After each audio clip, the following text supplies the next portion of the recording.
मी अनिता कोडगावकर, अंगणवाडी पर्यवेक्षिका। एका मोठ्या विश्रांतीनंतर पुन्हा आपण भेटतोय, कारण थोड्या मधल्या काळामध्ये काही वैयक्तिक अडचणी असल्यामुळे मी व्हिडिओ बनवू शकले नाही। परंतु आजचा विषय हा खरंच विचार करण्यासारखा आहे आणि मला खूप महत्त्वाचा वाटला, म्हणून मी हा व्हिडिओ बनवत आहे। तर व्हिडिओचा विषय आहे की कन्यापूजन हे एक आध्यात्मिक तर आहेच आहे सेवा, परंतु एक सामाजिक दृष्टिकोनातून आपण त्याच्याकडे बघूया। तर आपल्याकडे नवरात्रीच्या दिवसामध्ये आपण आदिशक्तीची आराधना करत असतो, की जी सर्व जगाला सांभाळत असते।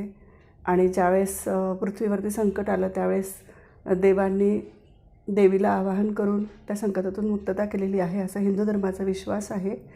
परंतु आपण हा आध्यात्मिक दृष्टिकोन तर आहेच आहे, परंतु एक सामाजिक दृष्टिकोन डोळ्यासमोर ठेवून आपण या कन्यापूजनाकडे बघूया।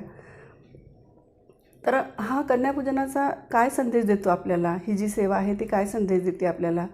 तर समाजामध्ये मुलींना तुम्ही एक देवस्वरूप माना, कारण अष्टमीच्या दिवशी आपण कन्येचं पूजन करत असतो, कारण त्या अष्टमीच्या दिवशी आपण त्या कन्येला देवीच्या रूपात बघत असतो आणि मग तिची आपण पाद्यपूजा करतो, तिची पाण्याने तिचे पाय धुतो, दुधाने पाय धुतो, तिचे हळदी कुंकू वाहून तिला छानपैकी तिची मस्त तिला जे आवडणाऱ्या गोष्टी आहेत त्या सर्व तिला देत असतो, म्हणजे फ्रॉक, गजरा आणि ह्या ज्या काही ती आवडणाऱ्या गोष्टी आहेत, गंध, टिकली, बांगड्या, तर ह्या सगळ्या गोष्टी देऊन आपण तिचा आदर सत्कार करत असतो। आणि मोठी जरी महिला असेल तर ती त्या छोट्या कन्येच्या पाया पडून तिचे आशीर्वाद घेत असते।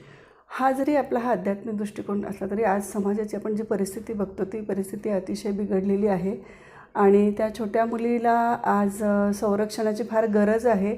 आणि ज्या ठिकाणी आपण ह्या कन्येला देव मानत असतो त्या ठिकाणी आपण तिच्याकडे देवत्वाच्याच दृष्टीने बघणं फार महत्त्वाचं आहे असं मला वाटतं।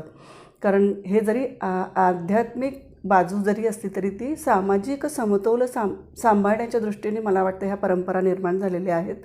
आणि आज जे आपण बघतोय की समाजामध्ये मुलगी असुरक्षित झालेली आहे किंवा मुलीचे गर्भपात होत आहेत, मुलगी जन्माला येण्याच्या आधीच तिला मारून टाकले जाते, तर मग थोडासा क्षणभर विचार करा की आपण नवरात्रीमध्ये किती उत्साहाने, किती आनंदाने, किती श्रद्धेने त्या आदिमातेची आपण पूजन करत असतो किंवा तिची आराधना करत असतो। परंतु एकीकडे हे नवरात्र संपल्यानंतर आपण परत आपल्या आर्थिक व्यवहारामध्ये किंवा सामाजिक बंधनामध्ये पुन्हा अडकून जातो आणि मुलगाच पाहिजे ह्या अट्टाहासापोटी आपण मुलींची भ्रूण हत्या करत असतो। तर मला असं वाटतं की आपण थोडंसं डोळसपणे ह्या समस्येवर विचार करायला पाहिजे आणि कन्यापूजन करत असताना आपण थोडंसं वास्तविकतेने तिच्याकडे बघायला पाहिजे की खरंच तिचं पूजन होणं गरजेचं आहे। नका तुम्ही तिचं पूजन करू, पण निदान तिला जन्माला येण्याचा अधिकार आहे एवढं तरी विसरू नका।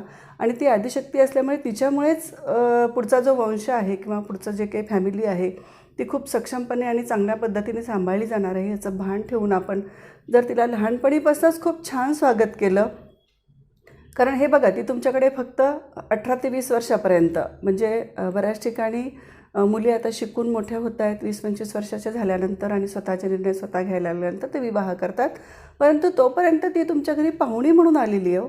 आणि एवढं तरी भान ठेवून तुम्ही तिला त्याप्रमाणे तिला वागणूक द्या, तिला छान संस्कार करा आणि तिला ह्या सगळ्या गोष्टींची जाणीव करून द्या की जेणेकरून तिच्या ठायी जो काही दृष्टिकोन निर्माण होईल तो हाच निर्माण होईल की माझ्या घरची कन्या ही माझी देवता आहे आणि त्याप्रमाणे मी तिला हे करील। आणि मग आपल्या घरची मुलंसुद्धा हे बघतील की अरे माझी बहीण ज्याप्रमाणे देवता आहे त्याचप्रमाणे समाजातले इतर बहिणीसुद्धा किंवा इतर मुलीसुद्धा देवता आहे। आणि मग देवतेकडे आपण कोणत्या दृष्टीने बघितलं पाहिजे, तर हा दृष्टिकोन जरी सगळ्यांमध्ये नाही रुजला तर निदान काही लोक तरी त्या दृष्टीने त्याकडे बघतील।